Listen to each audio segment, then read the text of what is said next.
பண்ணதுனால என்ன சொல்லியிருந்தாரு, நான் என் பொண்ணை கொடுப்பேன், கோலியாத்தை யார் கொள்றாங்களோ என் பொண்ணை கொடுத்து அவனை நல்லா நான் ஐஸ்வர்யவனாக்குவேன்னு சொல்லியிருந்தார் இல்லையா. அது போல மூத்த பெண்ணை கொடுக்குறேன்.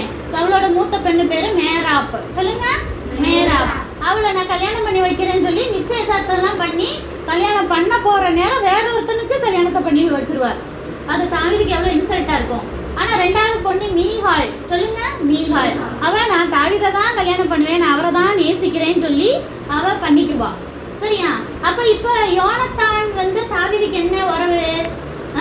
மச்சான், மாமா சொல்லுவாங்க சில பேரு. நாங்க மாமான்னு மாமான்னு சொல்லுவோம், அக்கா ஹஸ்பண்ட். இதெல்லாம் சில பேர் மச்சான் அந்த மாதிரி சொல்லுவாங்க இல்லையா. அப்ப மச்சான் உறவு.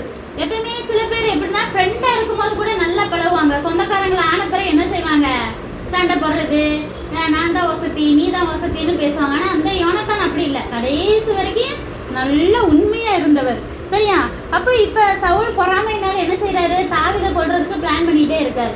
அப்போ எல்லாரையும் கூப்பிட்டு வச்சு, சில பேரை கூப்பிட்டு வச்சு அதுல யோனத்தானும் ஒரு ஆளு.